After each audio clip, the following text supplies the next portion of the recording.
चलिए तो आपको सीधे लिए चलते इस वक्त राजधानी दिल्ली, जहां पर इस वक्त मुख्यमंत्री अशोक गहलोत, भूपेश बघेल इस वक्त मल्लिकार्जुन खड़गे के साथ प्रेस कॉन्फ्रेंस कर रहे हैं। क्या कुछ कह रहे हैं, सुनिए। तब वो मामला रफा दफा हो जाता है, चाहे वो महाराष्ट्र की बात हो, चाहे आसाम की बात हो, चाहे पश्चिम बंगाल की बात हो। लेकिन अब लगातार केरल से लेकर कश्मीर तक सारे विपक्षी नेताओं पे ये शिकंजा कसने की कोशिश कर रहे हैं।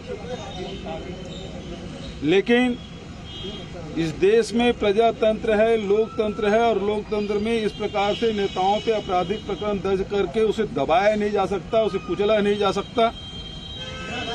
और आज जिस प्रकार से नेशनल हेराल्ड के मामले में हमारी पार्टी के नेता को तलब किया गया है और इसके खिलाफ में हजारों कार्यकर्ता पूरे देश भर में धरना प्रदर्शन किए हैं। दिल्ली में यहाँ 24 अकबर रोड जो हमारे कांग्रेस का दफ्तर है, वहाँ न नेताओं को बाहर निकलने दिया जा रहा था, न कार्यकर्ताओं को अंदर आने दिया जा रहा था। लोकतंत्र का गला घोटा जा रहा है और इसका हम विरोध करते हैं।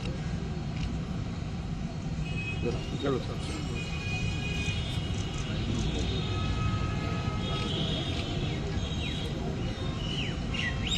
बघेल साहब ने ठीक कहा।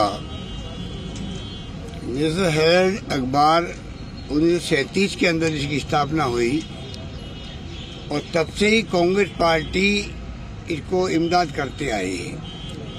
आप मीडिया के तमाम साथियों को मालूम है कि आज भी प्रिंट मीडिया जहाँ जहाँ छप रहा है उसकी क्या स्थिति है। अधिकांश जगहों पर अगर ईमानदारी की बात करें तो घाटे में चलते हैं। और नेशनल हेराल्ड के बारे में और कांग्रेस की नीतियाँ, उसके कार्यक्रम, सिद्धांतों के बारे में, उसको प्रमोट करने के बारे में जो भावना व्यक्त की गई थी उसी के अकॉर्डिंग टू आज तक इमदाद होती आई है। आज़ादी के बाद में धीरे धीरे वो अखबार बहुत कमज़ोर हो गया, हालात बहुत गंभीर थे, बंद करने की नौबत आ गई। उसको रिवाइव करने के लिए कांग्रेस पार्टी ने उनको मदद करी। मुकदमा बना के जिस रूप में जब से भारतीय जनता पार्टी आई है सत्ता में, मोदी जी ने पहले ही कह दिया कांग्रेस मुक्त भारत बनाएंगे। तो उनके दिल में जो आग लगी हुई है, 70 साल में आज आधुनिक भारत बना है तो कांग्रेस की देन है। आज़ादी के पहले, आज़ादी के बाद में जो त्याग, बलिदान, कुर्बानी हुई तो कांग्रेस नेताओं ने करी है। ये नहीं भूलना चाहिए। मोदी जी को भी उन्होंने कभी याद नहीं किया इंदिरा गांधी की शहादत को, जिन्होंने खालिस्तान नहीं बनने दिया, देश को एक रखा, अखंड रखा। वो खुद शहीद हो गए। राजीव गांधी शहीद हो गए। सरदार बहन सिंह जी थे, नेश नाबूद कर दिया आतंकवाद को, वो भी शहीद हो गए।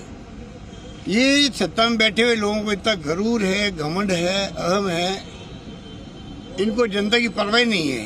धर्म के नाम पर लोगों को भड़काने का काम करते हैं, उस पर जरूर कामयाब हुए हैं। उसकी एक सीमा होती है। और तमाम जो महंगाई हो, बेरोजगारी हो, आग लग रही है पूरे मुल्क के अंदर, दंगे हो रहे हैं, झगड़े हो रहे हैं, तनाव हो रहा है, उसकी चिंता नहीं है। राहुल गांधी जी ने कहा, सोनिया कह रही, लगातार विपक्ष कह रहा है, प्रधानमंत्री जी को अपील करनी चाहिए, पूरे मुल्क से संदेश देना चाहिए कि आप शांति, भाईचारा, सद्भाव बनाए रखें और हिंसा को हम बर्दाश्त नहीं करेंगे। वो कहते हुए भी संकोच है मोदी जी को और अमित शाह जी को, और उसके बदले में आप ईडी के छापे डलवा रहे हो पूरे देश के अंदर, इनकम टैक्स के छापे डलवा रहे हो, सीबीआई को एक्टिव कर रहे हो। पूरे मुल्क में आतंक मचा रखा है इस गवर्नमेंट ने। कई अधिकारी कहते हैं हम लोगों को कि साहब हम क्या, हमारी मजबूरी है, कुछ मिला नहीं है। यहाँ पर छापे के अंदर रेड हमने करी, अचानक आदेश है, करनी पड़ी हमें, जबकि उसकी तैयारी की जाती है, लंबी तैयारी होती है, असेसमेंट होता है, कहाँ पर रेड होनी है, क्यों होनी है, क्या संभावना है, उसकी वजह सीधा रेड होने लग जाती है। इस प्रकार के हालात में ये मुल्क चल रहा है। बहुत ही चिंतित है पूरे देश का, चाहे व्यापारी हो, उद्यमी हो, बोल नहीं रहे क्योंकि उनके यहाँ इनकम टैक्स के छापा पड़ जावे।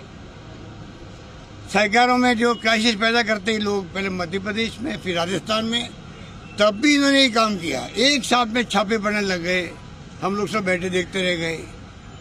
ईडी का छापा पड़ गया हमारे खुद के परिवार के घरों में। एक मजाक बना रखी है देश को और पूरा मुल्क देख रहा है। कांग्रेस के राज में हमेशा हमारे लीडरशिप देखती थी कि इशू बन गया मीडिया के अंदर, लोग क्या कहेंगे, और मुख्यमंत्री के इस्तीफे, रेल मंत्री का इस्तीफा और तो और लॉ मिनिस्टर का इस्तीफा हो जाता था। इनके लिए चाहे लोग कुछ भी कहें, परवाह नहीं इनको, तो अगर हिंदू के नाम से हमें चुनाव जीतना है, हम क्यों परवाह करें। ये हालात जैसे बन गए हैं। आज मैंने रिक्वेस्ट करी ईडी के डायरेक्टर को, सीबीआई के डायरेक्टर को और इनकम टैक्स के सीबीडीटी के चेयरमैन को, मैं आपसे मिलना चाहता हूँ और मैं मेरी भावना व्यक्त करना चाहता हूँ कि पूरे मुल्क के लोगों की भावना क्या है। तीनों हमारी प्रीमियर एजेंसी है देश की, मानी हुई। अगर वो कमजोर होती है तो आप सोच सकते हो कि क्या परिणाम निकलेंगे उसके। तो मैंने रिक्वेस्ट की कि मुझे आप मिलने का वक्त दें, मैं खुद मिलने आऊँगा। और मैं क्या फील करता हूँ एक नागरिक के नाते भी और एक राजस्थान के मुख्यमंत्री के नाते भी, मैं बताऊँगा आपको कि देश और प्रदेश के लोग क्या सोचते हैं आपके बारे में, कितनी आपकी क्रेडिबिलिटी समाप्त होती जा रही है, आप लोगों की अंतरात्मा क्या कहती है, उस पर आप गौर करें।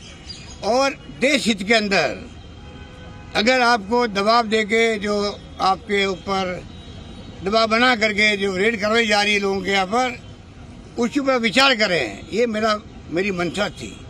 मुझे पहले खुशी हुई कि तत्काल फ़ोन आने लग गए मेरे पास में टाइम देने के लिए, सीबीडीटी के चेयरमैन साहब से भी और बाद में जॉइंट डायरेक्टर सीबीआई से भी।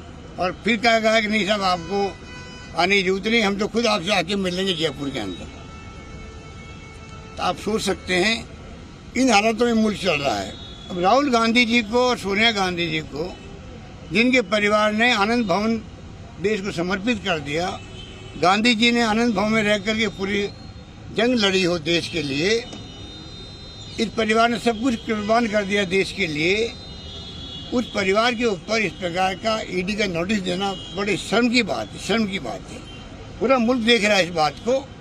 इंदिरा गांधी को भी इन्होंने, यही पार्टी भारतीय जनता पार्टी जिसका नाम जनसंघ था, 78 के अंदर इन्होंने मर्ज कर दिया जनता पार्टी के अंदर। उस वक्त मुरारी भाई देसाई प्रधानमंत्री बने, उस वक्त ये पार्टी सत्ता में थी उनके साथ में। इंदिरा गांधी जीत के आई थी चिकमंगलुरु से बाई इलेक्शन, उनको भी लोकसभा ने निष्कासित कर दिया और जेल में भेज दिया। उस वक्त भी आज की तरह ही माहौल था, हम लोग सब जेल गए थे। आज वो माहौल में फिर देख रहा हूँ देश के अंदर कि किस प्रकार का रिएक्शन है लोगों के अंदर, पूरे देश के जिलों के अंदर, प्रदेशों के अंदर।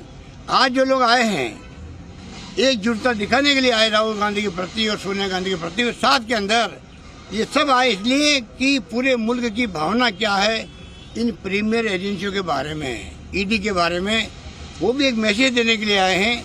मैं समझता हूँ सद्बुद्धि आएगी नेताओं के अंदर, दबाव नहीं बनाएंगे एजेंसियों पर, एजेंसियों वाले खुद भी अपनी अंतरात्मा की आवाज़ सुनेंगे और फिर एक्ट करेंगे।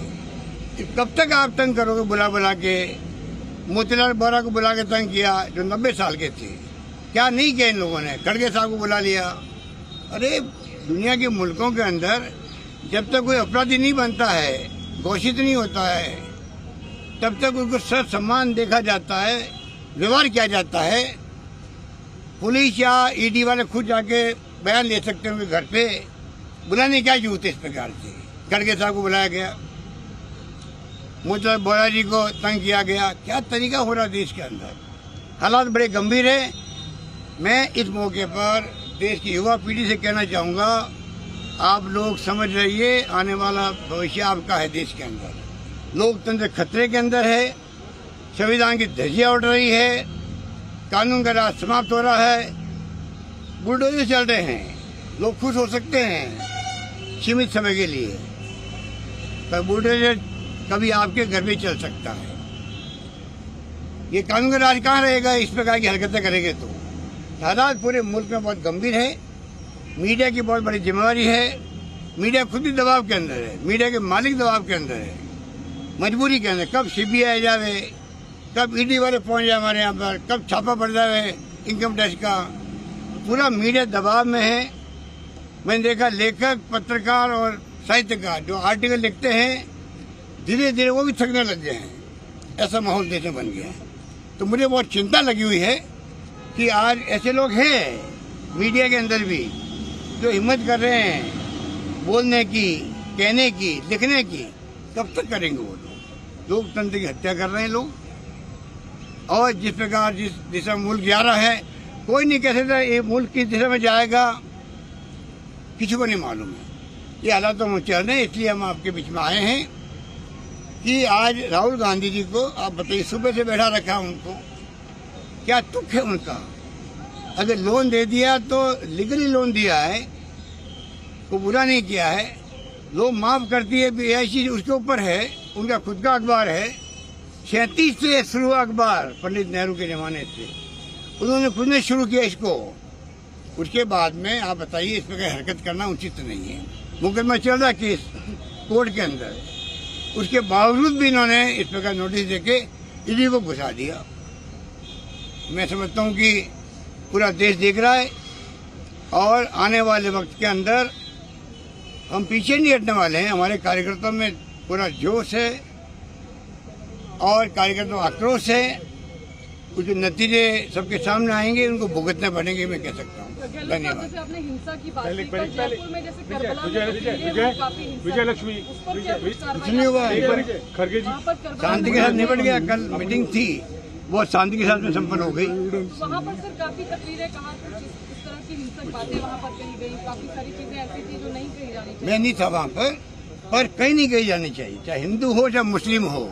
मेरा मानना है कि लोकतंत्र में हिंसा का कोई स्थान नहीं है। लोकतंत्र में हिंसा का स्थान नहीं। मैंने कहा राजस्थान के अंदर भी हमारे वहाँ कोई भी जाति, कोई धर्म, कोई वर्ग के लोग, कोई राजनीतिक पार्टी के लोग अगर हिंसा करेंगे तो हम सख्ती से निपटेंगे। गहलोत साहब, आज के प्रदर्शन को लेकर के, आप लोगों के प्रदर्शन को लेकर बीजेपी ने आरोप लगाया है कि एक परिवार को और उनकी 2000 करोड़ की प्रॉपर्टी को बचाने के लिए कांग्रेस सड़कों पर आई है और सवाल पूछा कि क्या उनके लिए कहना चाहूंगा, अलग है? क्या जवाब आपको मैं कहना चाहूंगा, ये जो कंपनी बनी है, इन कंपनियों से सोनिया गांधी, राहुल गांधी 1 रुपया भी स्वयं ले नहीं सकते इसके अंदर। ये नॉन प्रॉफिटेबल कंपनी है, पूरा पैसा नॉन प्रॉफिटेबल कंपनी है। इसमें कोई भी इसका डायरेक्टर 1 रुपया भी लाभ के रूप में नहीं ले सकता है। ये सब इनको मालूम है, प्रधानमंत्री को मालूम है, गृह मंत्री को मालूम है, वित्त मंत्री को मालूम है, एजेंसी को मालूम है। ये एजेंसी जो है उसमें से कोई लाभ प्राप्त कर ही नहीं सकता है, खाली शेयर का आदान प्रदान होता है जो हर एजेंसी में होता है। हिंदुस्तान में इंडस्ट्रियल के पास में किसी के पास 100, किसी के 125, किसी के 150 कंपनी होती है। 2-3 कंपनी बनी हुई है, उसको लेकर तंग किया जा रहा है, आप समझ सकते हो। गहलोत साहब, एक जो सुबह भी प्रेस कॉन्फ्रेंस में ये बात उठाई गई कि 9 करोड़ का जो पैसा था वो जो एम्प्लॉयज़ के लिए दिया गया था, लेकिन एक्चुअली उतने एम्प्लॉयज़ थे ही नहीं कि उनके VRS के लिए 9 करोड़ का खर्च हो सके। ये बहुत सारी फैक्टर्स है जो इनकम टैक्स ट्रिब्यूनल की जो रिपोर्ट है उसमें भी आया था। तो अगर राहुल जी आकर के ED के सामने जवाब देना चाह रहे हैं तो उसमें आपत्ति क्या कांग्रेस पार्टी? आपत्ति कोई नहीं है, गलत तरीके से ED को घुसाया गया है, नंबर 1। नंबर 2, जो आप कह रहे हो ना, ये आपको आपके मित्र लोग होंगे कि उसके अंदर जो बेचारे 20-20 साल से तनख्वाह नहीं पा रहे थे उसके अंदर, अगर सबको VRS दे करके उनको खुश करके उनकी, बट इतने लोग थे ही नहीं। अरे तो कागजों में कैसे नहीं थे, कुछ जाने अलग कौन उसकी मोहन मना कर रहा है। अगर कोई बेईमानी हुई है कहीं बेईमानी हुई तो उसके लिए अलग से कार्रवाई हो, कौन मना कर रहा है। FIR दर्ज उसके लिए, तो ये सही अफवाह फैलाई जा रही है। ये टोटली कोई भी प्रॉफिट किसी को कमा ही नहीं सकता इसके अंदर, वो कंपनी ये है। सर क्या 23 को जैसे सोनिया जी को पेश होना है, क्या एक बार फिर कांग्रेस सड़क पर उतरेगी? आगे क्या रणनीति रहेगी? आज तो आप लोगों ने शक्ति प्रदर्शन किया, आगे कोर्स ऑफ एक्शन क्या होगा? और क्या 23 को एक बार फिर आप थोड़ा धैर्य रखिएगा, आप देखेंगे स्टेप बाय स्टेप जो तरीका इन्होंने एडॉप्ट किया है उसी ढंग से कांग्रेस जवाब देने में सक्षम है। धन्यवाद आप। नहीं, ये देखिए, राष्ट्रपति चुनाव नहीं, सुनिए, अरे सुनो भाई, अब 1 मिनट ऐसा है, मैं आपके सामने स्टेटमेंट इसलिए